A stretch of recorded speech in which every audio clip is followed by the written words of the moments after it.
संकट मोचन के नाम से प्रसिद्ध हनुमान जी सबसे लोकप्रिय देवता हैं। उन्हें उनके साहस, शक्ति और उनकी सुरक्षा की दिव्यता के लिए माना जाता है। सिर्फ रामायण ही नहीं बल्कि महाभारत और अन्य पुराणों में भी हनुमान जी की शिव भक्ति का वर्णन किया गया है। अगर आप हनुमान जी के सच्चे भक्त हैं तो आपको भी उनकी कहानी मंत्रमुग्ध कर देगी। इस वीडियो में हम आपको अंजनी पुत्र हनुमान जी की कुछ ऐसी ही रहस्यमयी शक्तियों के बारे में बताने जा रहे हैं जिनसे ज्यादातर लोग आज भी अनजान हैं। ब्रह्मास्त्र भी बेअसर। रामायण और महाभारत के कई अस्त्र शस्त्रों का जिक्र है। ऐसा ही एक शस्त्र था ब्रह्मास्त्र। ब्रह्मा जी के वरदान से ही ये प्राप्त होता था और इससे बचना असंभव था। रामायण में कई बार इसका इस्तेमाल किया गया है, परंतु हनुमान जी पर इसका कोई असर नहीं था।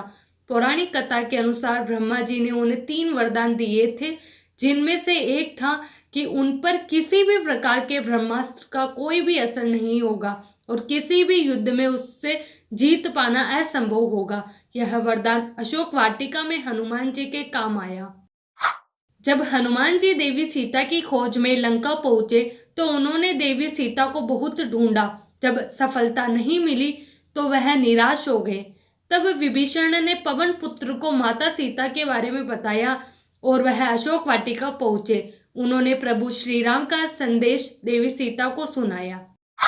उन्होंने अशोक वाटिका को तहस नहस भी कर दिया। जब रावण को इस बात का पता चला तो वह गुस्से से भर गया। उसने अपने पुत्र अक्षय कुमार को बजरंग बली को बंदी बनाने के लिए भेजा, लेकिन हनुमान जी को भला कौन रोक सकता था।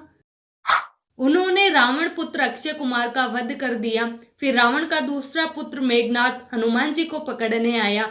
मेघनाथ मायावी था और उसे तंत्र विद्या का भी ज्ञान था, लेकिन जब उनके बीच युद्ध शुरू हुआ तब उसने अपनी सारी शक्तियां, सारी माया, सारी तांत्रिक विद्या, सारे अस्त्र शस्त्र प्रयोग करके देख लिए, परंतु हनुमान जी के आगे वह सब के सब बेकार हो गए। आखिर में मेघनाथ ने ब्रह्मास्त्र का प्रयोग किया। वरदान के कारण हनुमान जी को कुछ नहीं हो सकता था, लेकिन ब्रह्मा का अस्त्र होने के कारण उन्होंने सोचा यदि मैं इस ब्रह्मास्त्र का अपने ऊपर कोई असर नहीं पड़ने दूंगा तो ये ब्रह्मास्त्र का अपमान होगा, जिससे संसार में इसका गौरव घट जाएगा। ब्रह्मास्त्र के छूते ही हनुमान जी बेहोश होकर गिर पड़े। तभी मेघनाथ के संकेत पर राक्षसों ने हनुमान जी को रस्सी से बांध लिया, पर वह मूर्ख यह नहीं जानते थे कि दूसरी रस्सी के छूने से कि ब्रह्मास्त्र का असर समाप्त हो जाएगा। इसका मतलब हनुमान जी को होश आ गया था। वह चाहते तो उन राक्षसों को मार सकते थे, परंतु उन्होंने ऐसा कुछ नहीं किया। उन्होंने अपने आप को बंद जाने दिया क्योंकि वह रावण और उसकी राज्यसभा को देखना चाहते थे।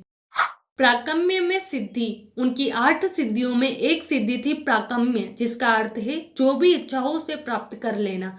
इसी सिद्धि के बल पर पृथ्वी की गहराइयों में पाताल तक जाया जा सकता है और आकाश में कितनी ही ऊंचाइयों पर उड़ा जा सकता है। यही नहीं, मनचाहे समय तक पानी में भी जीवित रहा जा सकता है। रामचरितमानस के अनुसार प्रभु श्री राम के साथ युद्ध के दौरान जब रावण का बेटा मेघनाथ मार दिया गया तब रावण ने अपने भाई अहिरावण से मदद मांगी। वह पाताल का राजा था और जैसा चाहे वैसा रूप ले सकता था। उसने श्री राम और लक्ष्मण का अपहरण करने की साजिश रची थी और इसके लिए अहिरावण ने रात का वक्त चुना जब पूरी वानर सेना सो रही थी। तब उसने विभीषण का रूप लेकर श्री राम और लक्ष्मण को अगवा कर लिया। अहिरावण ने मायावी शक्तियों का इस्तेमाल कर किसी को भी भनक नहीं लगने दी। श्री राम और लक्ष्मण जी को पाताल लोक में ले गया। जब विभीषण को पता चला कि श्री राम और लक्ष्मण उनके बीच नहीं है तो विभीषण तुरंत समझ गए कि यह सब जरूर ही अहिरावण का किया धरा है। जिसके बाद श्री राम भक्त हनुमान ने एक बार फिर से वचन दिया कि उनके रहते श्री राम और लक्ष्मण को किसी भी तरह की चोट नहीं पहुंच सकती है। हनुमान जब श्री राम और लक्ष्मण को लेने के लिए निकले तो रास्ते में उनकी मुलाकात मकर ध्वज से हुई, जो बंदर और मछली की तरह दिखता था। पूछताछ करने पर मकर ध्वज ने कहा कि वह हनुमान का पुत्र है और वह तब पैदा हुआ था जब हनुमान जी ने लंका जाने के लिए समुद्र पार किया था।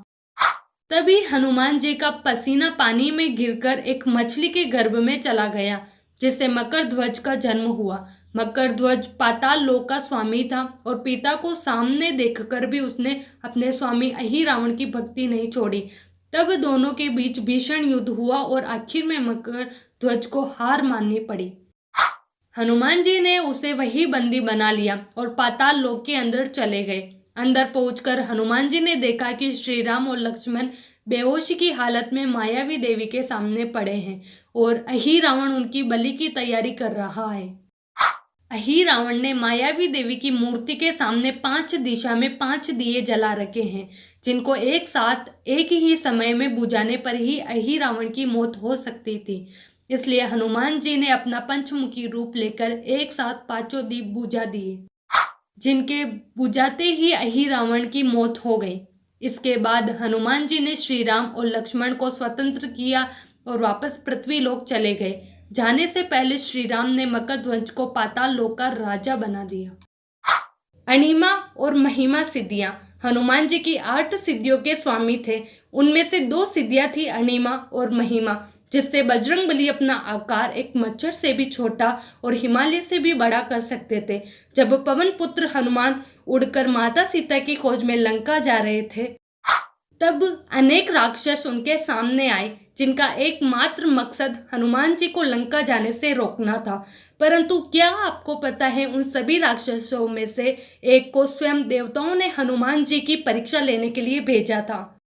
लंकापति रावण के डर से सभी देवता पाताल में चले गए थे। हनुमान जी को लंका जाता देखकर देवताओं को लगा कि वह रावण का सामना कर भी पाएंगे या नहीं।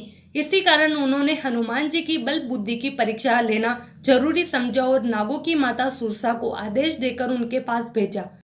सुरसा राक्षसी का रूप बनाकर हनुमान जी के सामने आई और उनका रास्ता रोकते हुए बोली कि देवताओं ने आज तुम्हें मेरा भोजन बनने के लिए भेजा है। मैं तुम्हें खाकर अपनी भूख शांत करूंगी। जिस पर हनुमान जी बोले, देवी, एक बार में प्रभु श्री राम का काम पूरा करके वापस आऊंगा, फिर आप मुझे खा लेना, लेकिन अभी मुझे जाने दीजिए। पर जब वह बहुत मनाने पर भी नहीं माने तो हनुमान जी ने कहा, अच्छा ठीक है। हनुमान जी की बात सुनते ही सुरसा ने हनुमान जी की ओर अपना मुंह खोलना शुरू किया। यह देखकर हनुमान जी ने खुद को उनके मुंह का पूरा दुगना कर दिया। इस तरह सुरसा और हनुमान जी ने दोनों अपना अपना आकार बहुत विशाल कर लिया। तभी हनुमान जी ने अचानक से छोटा सा रूप धारण कर लिया और सुरसा के मुंह में घुसकर तुरंत बाहर निकल आए। उन्होंने आकाश में खड़े होकर सुरसा से कहा, माता, देवताओं ने जिस काम के लिए आपको भेजा था वह पूरा हो गया है। अब मैं भगवान श्री राम के कार्य के लिए अपनी यात्रा पर आगे बढ़ता हूँ। सुरसा हनुमान की चतुराई से प्रसन्न हुई और उनके सामने अपने असली रूप में आकर कहा, महावीर हनुमान, देवताओं ने मुझे तुम्हारी परीक्षा लेने के लिए ही यहाँ भेजा था। तुम्हारी बल बुद्धि की बराबरी करने वाला तीनों लोकों में कोई नहीं है। तुम जल्दी ही भगवान श्री राम के सारे कार्य पूरे करोगे, इसमें कोई शक नहीं है। ऐसा मेरा आशीर्वाद है। जिसके बाद सुरसा रास्ते से हट गई और हनुमान जी अपने लक्ष्य की तरफ बढ़ चले। हनुमान जी का वज्र सा कठोर शरीर जब सूर्य को फल समझकर निकलने पर इंद्रदेव ने हनुमान जी पर वज्र से प्रहार किया। तब पवन देव ने क्रोधित होकर धरती की सारी हवा बंद कर दी। तब इंद्रदेव ने हनुमान जी को वज्र के जैसा कठोर होने का वरदान दिया और तभी से हनुमान जी बजरंग बली कहलाने लगे। यह घटना हनुमान जी की बाल्यावस्था में घटी। अमर तत्व का वरदान। हनुमान जी को चिरंजीवी भी कहा जाता है। चिरंजीवी यानी कि अजर अमर। ऐसा माना जाता है कि वह आज भी जीवित है और कलयुग के अंत तक अपने इस रूप में इस धरती पर रहेंगे। लेकिन क्या आप जानते हैं कि बजरंग बली को चिरंजीवी होने का वरदान किसने और क्यों दिया? वाल्मीकि रामायण के अनुसार हनुमान जी श्री राम के सबसे बड़े भक्त थे और प्रभु श्री राम की पीड़ा उनसे देखी नहीं गई। इसके बाद वह माता सीता को ढूंढने निकल पड़े। जब हनुमान जी समुद्र पार करके लंका पहुंचे, तब वहां पर अशोक वाटिका में उनकी माता सीता से मुलाकात हुई। माता सीता को हनुमान जी ने श्री राम की अंगूठी दी और उन्हें सारी बात बताई। सब कुछ जान लेने के बाद माता सीता की आंख में आंसू आ गए। तब हनुमान जी ने एक पुत्र की तरह माता सीता को शांत किया और उन्हें विश्वास दिया कि जल्द ही श्री राम उन्हें वहां से छुड़ा लेंगे। तब माता सीता ने हनुमान जी की भक्ति से खुश होकर उन्हें अमर होने का वरदान दिया था और कहा कि कभी भी किसी भी अस्त्र शस्त्र से हनुमान जी को कोई नुकसान नहीं होगा और उनका बल कभी कम नहीं होगा। इसके बाद रावण के खिलाफ युद्ध में वह प्रभु श्री राम के सबसे बड़े सहयोगी के रूप में लड़े थे। पर पूरे युद्ध के दौरान उन्हें किसी भी तरह की चोट नहीं आई थी। अयोध्या लौटने के बाद उन्होंने श्री राम की पूरी भक्ति से हर दिन सेवा की, लेकिन जब एक दिन भगवान श्री राम ने स्वर्ग लौटने की बात कही तब यह सुनकर हनुमान जी बहुत दुखी हो गए और तब माता सीता के पास अपनी बात लेकर पहुंचे।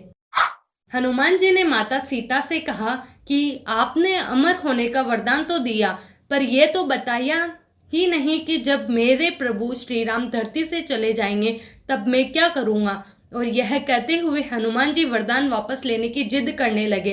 तब माता सीता ने श्री राम का ध्यान किया और प्रभु राम वहां प्रकट हो गए। भगवान श्री राम ने हनुमान जी को गले लगाते हुए कहा कि हनुमान, मुझे पता था कि तुम सीता के पास आकर यही पूछोगे।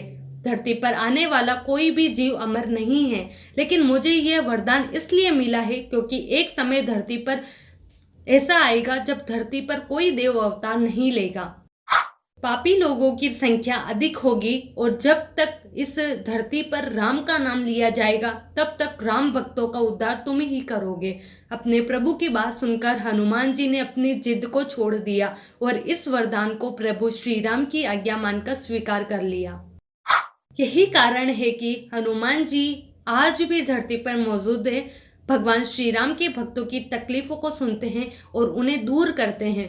हनुमान जी एक ऐसे देवता हैं जिनकी भक्ति आपको निडर और कर्मशील बना देती है। आप जीवन के किसी भी मोड़ पर उन्हें याद कर सकते हैं, वह आपकी मदद करने जरूर आएंगे। इस वीडियो में हमने हनुमान जी की उन शक्तियों के बारे में बात की जो उन्हें इतना लोकप्रिय और खास बनाती है। ऐसा माना जाता है कि जहाँ भी प्रभु श्री राम और हनुमान जी की कथा का गुणगान है वहाँ वह जरूर मौजूद रहते हैं और हमारे विचारों को पवित्र बना देते हैं। उम्मीद है आपको यह वीडियो पसंद आई होगी।